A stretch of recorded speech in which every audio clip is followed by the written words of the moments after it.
Hello and welcome to a discussion on the topic minority groups and the religious dimension. Let me first start with a very basic definition of a minority group. You see, a minority group can be defined as a small group of people within a demographic area. Basically, it is a group differentiated by the power holders of the society who mostly constitute the majority in the society. These minority groups are defined on the basis of various characteristics such as wealth, gender, race, ethnicity, etc.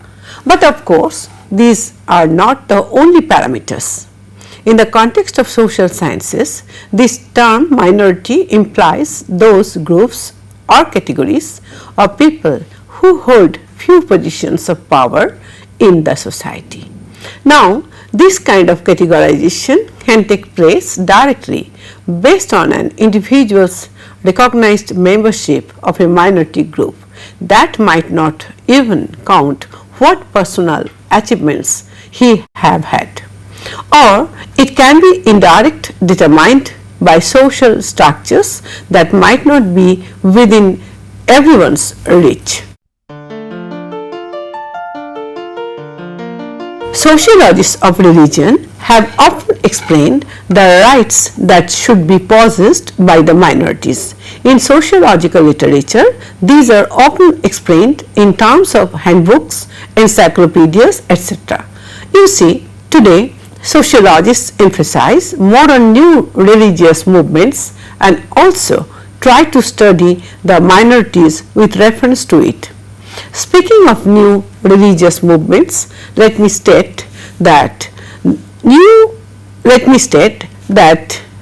religious movements have focused more on religious diversities rather than religious monopolism and have tried to integrate the entire population together, thereby bringing the minorities into the mainstream fold. The British sociologist of religion, James Beckford, tried to understand the situation in France in 1985.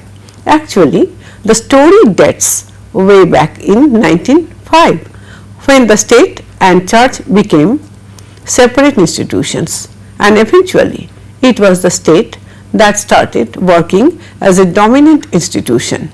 As a result, there was a parallel situation where both Catholic ideas on the one hand and secular ideas on the other existed side by side, each with their own set of beliefs and ideals. Even in other European countries and the other communist nations, it could be found that the historic forms of religion were slowly losing their significance. In India too, there was the emergence of a new religious movements which made a distinction between the classical and the medieval Hinduism. Such movements are believed to have been influenced from the Western culture only. But on the flip side, there was also an evident criticism of these new religious movements that surfaced in Europe and other countries. There was marked resistance to this as the church and the state had different perspectives and beliefs regarding their own religion and practices. Attempts to overcome these problems were difficult to handle, and consequently problems related to finance, property, administration, etc. also cropped up with the passage of time.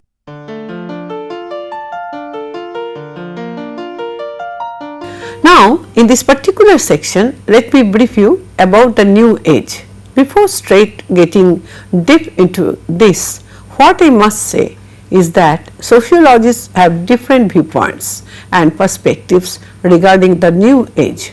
You see, although the new age has given freedom to all the individuals to explore their own beliefs and practices, but needless to say, it was also resisted by many.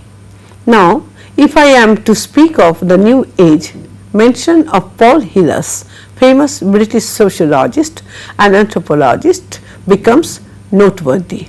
Well, Heelas' study revealed his concern about the relationship between the New Age and the mainstream society. Actually, what happens is in the New Age, there is an array of diverse ideas, and these different ideas eventually give rise to the concept of self-spirituality. These self-spiritualities can be considered to be both our friend as well as our foe in terms of religion. As a friend, they do not emphasize on the materialistic condition of people, while as a foe they emphasize on the traditional belief by giving importance to God or the supreme power to whom we all must submit ourselves. Well, you see, these self-spiritualities faced a lot of flack from many because many believed that these have largely affected human life and society in a rather negative way. Here again Paul Heelas is worthy of a mention. Heelas' work focused more on finding a religion bound by self-spiritualities and not old traditions and customs like it used to be. What he eventually found in the course of his study is that people of the present world strive to be more serious in work because of the notion of profit production capitalism. As a result, their work becomes so important to them that the line between what is work and what is life slowly fades and diminishes.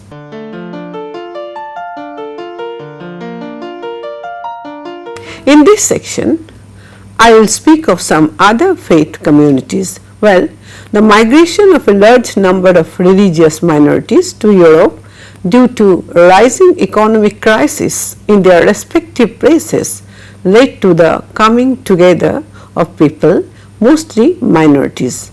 And so, what happened is there could be found different religious beliefs in different countries. In France, as you know, the terms Arab and Muslim are used as synonyms, whereas in Britain that did not happen, as Arabs are rarely present. Then in West Germany there was a separate Muslim constituency for Turkey and Yugoslavia.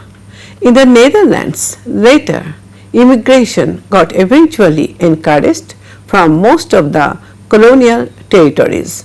With the advent of the 20th century, many European nations like Spain, Italy, Greece began encouraging immigration of minorities from other parts of the world. These shifts in demography, as expected, bore several implications, many of which were by nature negative. The migrants settling in the European countries along with their families led to more consumption of the country's economy than contribution towards its growth. This led to a rise in the number of unfed, malnourished, dependent people in the country. It also led to increasing competition between the natives and the migrants regarding employment, schooling, housing, sanitation, etc., thereby adversely affecting the nation and its natives. As we come to understand that, this in turn led to the need to find alternate sources of labor and income, and also an urgent need to have more number of working people in the population to reduce the burden on the economy. But then you see, eventually the migrants who came in search of a better life settled down in Europe permanently, which caused massive unrest in urban areas where racial and ethnic tensions had a major role to play.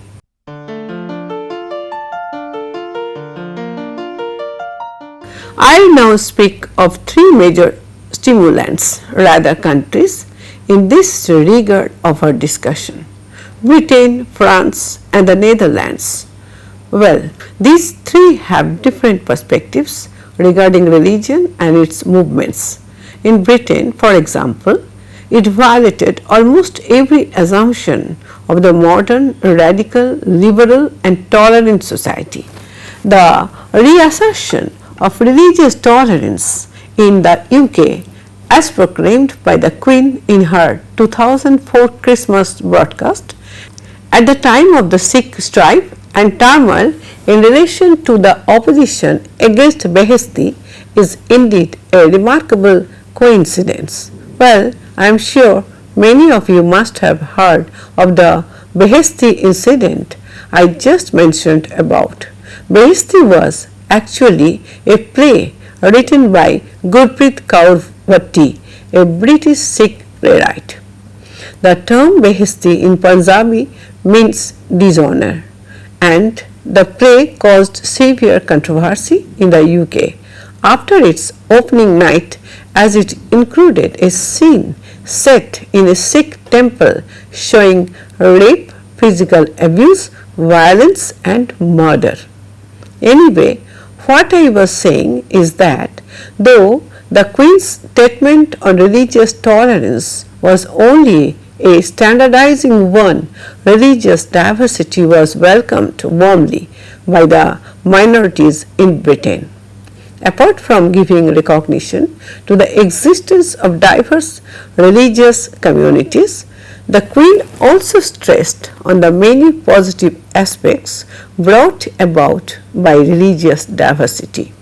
Perhaps that is why she even did not hitch to visit the worshipping places of Sikhs and Muslims. Now, a positive aspect of religious diversity is that religious diversity was seen to lead to improvement of society, thereby enhancing its cultural and social value. We know that in Britain the church is a dominant player that exercises considerable influence over the monarchy as well as the House of Lords. The recognition of the differences between a strong state church of the past and its weaker equivalent present in modern society is of significance, as you can note. While the church was exclusive and focused on Christian communities, the latter became the de facto umbrella body due to its widespread impact, which included within its sphere all people notwithstanding their religious affiliations. Gradually, there was a transformation in the character of the church as it became more and more inclusive.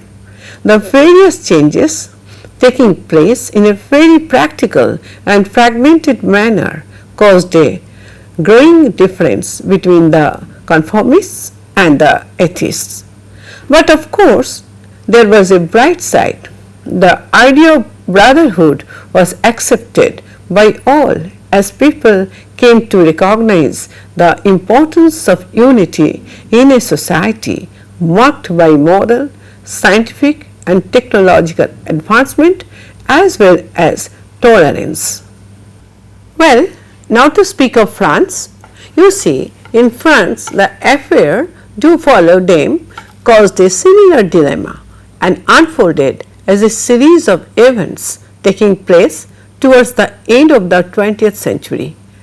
Muslim girls wearing the headscarf or the hijab were sent back home from schools in Paris. Two justifications were offered for this. First, France's propagation of the ideology of laicite, that is to say, a secular society, and second, various institutions like the school and the state were responsible for the creation or spread of the ideology of secularism. This was in line with the ideas of the Catholic Church. It does not come as a surprise that the problem arose due to the fact that religious symbols were ostracized from the domains of the state as well as of the school. What happened is, during the post-war period, the cross, which is a symbol of Christianity, and the yarmulke, which is a symbol of the Jews, were accepted, but the attitude towards Muslim religious symbols was biased and they were prevented from being used in secular institutions. This led to a lot of tumult, debates and expulsion, in addition to a continuing public debate and disagreement. You see, both Britain and France have tried to justify the events.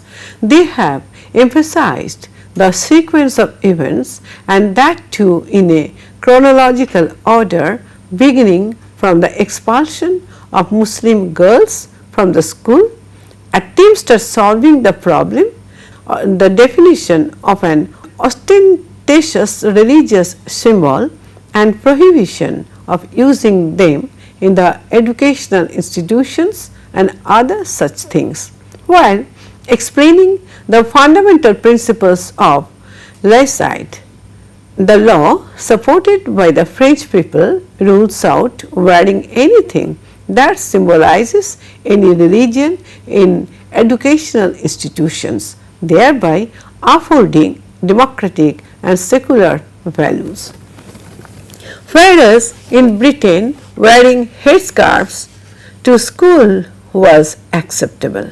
Thus, what we find is that the problem lied in the ongoing friction between pluralism, tolerance and democracy, as symbolized by the absence of monarchy, a church-controlled state and a half-reformed House of Lords.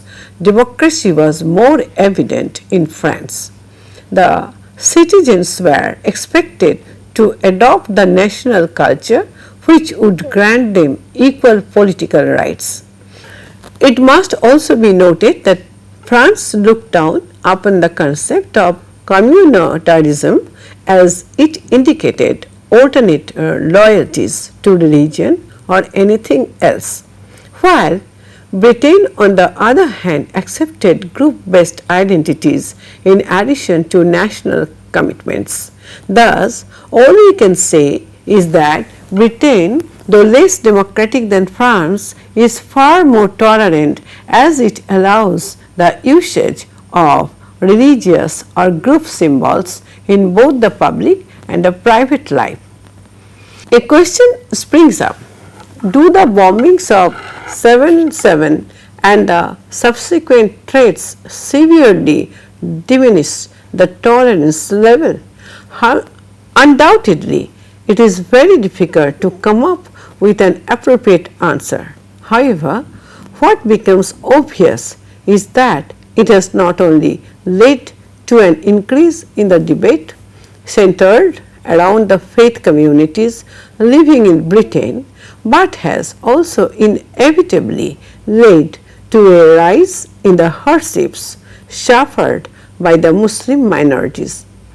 If we look at the positive side, it is good to know that influential public figures have relentlessly pursued the agenda of upholding the cause of the Muslim minorities.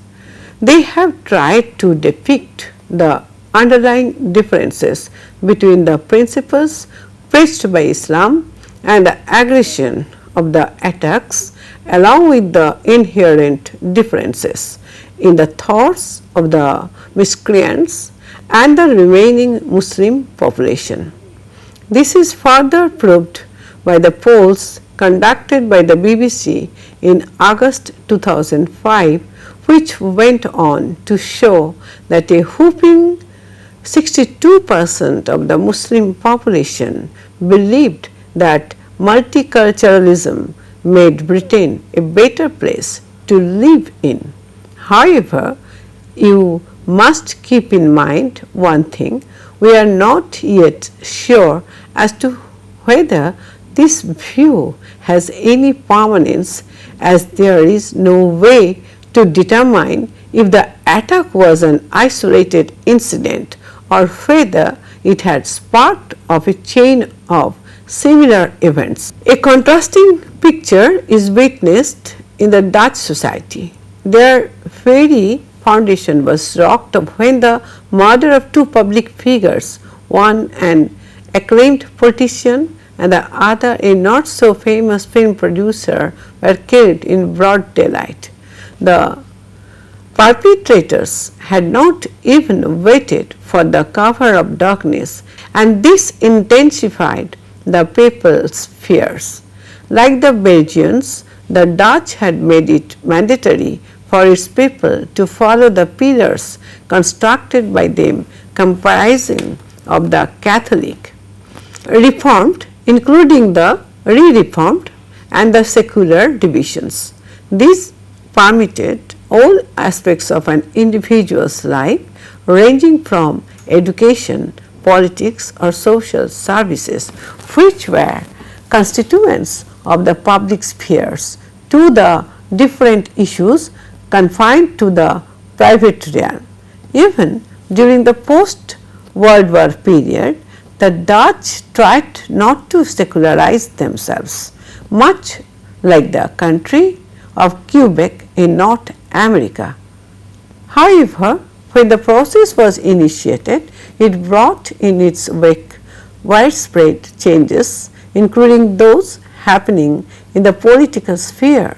These changes were particularly witnessed with the emergence of new forms of religious life among the Dutch during the 70s and 80s. As I have said before, the Dutch society is symbolized by its spirit of tolerance. The Dutch have been advocates of new ideas, heralding a new era of change, ranging from legalization of soft drugs or advocating the cause of ethical issues like euthanasia. The Anne Frank Museum must be mentioned in this regard, since in addition to portraying the remarkable strength and ability of Anne Frank, it also reminds us of the importance of tolerance, like the gay issue. I have already mentioned the occurrence of two murders. The first one was that of a prominent politician who had stormed the political stage in 2002. Pim Fortuyn was trained in sociology and always embroiled in one controversy or the other. Being gay himself, he supported the French acceptance of his lifestyle. What surprised many were his ways of dealing with deviations from the common norms, particularly the Muslim population. Although the Dutch society epitomized religious tolerance, its people were ardent supporters of Fortuyn's anti-Muslim ideas, along with his aim of ending all immigration and his desire to reduce crime rates. Greatly encouraged by the overwhelming public response, Fortuyn laid the foundation of a new political party to contest during the elections. However, his good fortune came to an end when suddenly 10 days before the commencement of the elections, he was shot to death while he was leaving a radio station. No wonder the Dutch were too perplexed. A question comes to mind: in the name of glorifying liberalism, are we justified in excluding those whose viewpoints differ from the commonly held beliefs of the wider society? Fortuyn, you see, was different from the right-wing popularists, since he advocated acceptance, but with exclusion. Unlike prominent leaders like Jean-Marie Le Pen of France or George Haider of Austria, he had wanted a Dutch society which would be advanced in terms of stability of population, ethical progression, even welcoming unconventional lifestyles. However, The traditional political class felt his idea was flawed in the sense that he wanted to show the door to all those who tried to express ideas in opposition to the larger whole. The socially liberal attitude of the Netherlands proved to be the fermenting ground for Fortuyn's liberal ideas. He received massive support from the Dutch population, and it became obvious that he would triumph the elections. After Fortuyn's sudden death, he was hailed as a martyr.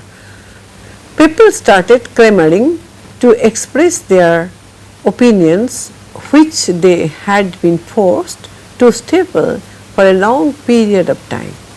Even though secularization was advancing at a rapid rate, it did not necessarily indicate a new class to show whether secular nationalists were emerging. The advancement of Islam in leaps and bounds further complicated the situation. The Muslim community started emerging and projected themselves as an independent community. The Dutch found this difficult to comprehend. Thus, it becomes evident that in order to successfully analyze the Dutch society during the first decade of the 21st century, the process of de- and re-pillarization should not be forgotten. The dispute between liberalism and multiculturalism returned with a vengeance when a horrifying murder rocked the Dutch society just 2 years after the Fortuyn's occurrence. Theo van Gogh was the recipient of a fatal attack when he was shot and beheaded, in addition to being ruthlessly stabbed in an Amsterdam street, and that too without the anonymity provided by darkness.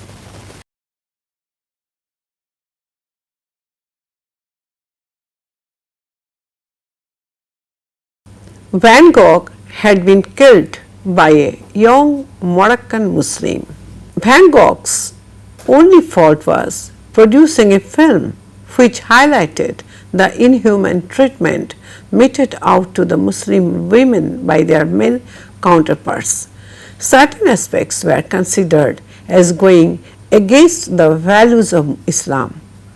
Questions regarding the resolution of this problem and finding a suitable way for preventing this atrocity and violence has befuddled the scholars, administrators, and the common people.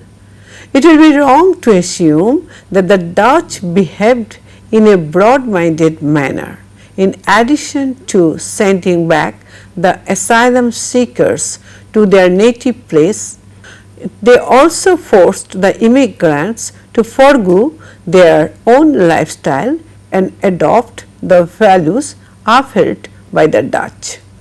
The issue which has not been given any attention is the ways in which the Dutch can promote harmony among the distinct communities residing within its boundaries. The Anne Frank Museum has quite nicely tried to spread this message. Even though the Dutch and the British reflect similarities in the ongoing debates, unlike the British, the debate in the Netherlands is guided by the Dutch. While concluding this discussion, I would like to highlight some important points. Firstly, the Islamic world extends varying degrees of hospitality to different Westerners. This is similar to the attitude put forward by the dominating players of the world, Europe and America, who project diverse ways of incorporating various religious elements. It is quite obvious that the religious views of the entire society will not be the same. The religion which exercises the most influence is the one which is followed by the majority of the population. These strictures should not be ignored as they reflect a crucial aspect of the society. Secondly, any discussion on religion should take place within the framework of rapid industrialization, which has facilitated the movement of labor to diverse regions in addition to encouraging the spread of information. The Western communities, in addition to the Muslim counterparts living alongside them, are bound to consider the various events happening worldwide. It is then hardly astonishing that the concepts of pluralism, tolerance and democracy are deeply influenced by events such as the 9/11 bombings or the attacks in Mumbai, as well as the war taking place in Iraq and the Middle East. Not only the Muslims but also the non-white and the non-Christians living with them are also adversely affected by these occurrences. The attack on the Twin Towers has disrupted the fragile balance existing in society and has brought about widespread tension and disharmony. The fact that innumerable disciplines are engrossed with these problems is hardly surprising. Firstly, religion and society are not independent of each other. While propagating his constructivist approach, Beckford, whose mention I had made at the beginning of this discussion, has proved that it is the sole responsibility of the viewer as to whether he wants to consider these things in a positive or negative manner. Secondly, the boundaries existing between religion in public and private life has started to blur. The emerging Western population, along with the susceptible Muslim population, operates outside these terms. It becomes quite apparent that there is hardly any distinctions left between the public and the private lives. Finding an appropriate solution to the problem is quite challenging. Different sections of people have different viewpoints. Some believe that Muslims should ardently follow the habits of their fellow society members. However, this curbs the freedom of the minority community in keeping alive their own distinct traditions. Opposing this view are those who believe that the minority communities have every right to follow their own lifestyle and they should be recipients of special concessions. This again has a negative aspect as it fosters problems such as terrorism. The commoners, however, depict an amalgamation of ideas depending upon their personality type and the place they inhabit. The resolution of these issues has become quite important. This can only be achieved if the communities engaged in these difficulties are invited to put forward their ideas. Thus, it becomes quite obvious that religious identities can only be successfully analyzed within the public sphere and that they should not be relegated to the private life. With this, I come to an end of the discussion on the topic minority groups and the religious dimension. Thank you for attending the lecture. We will meet again in some other discussion on some other module. Thank you once more.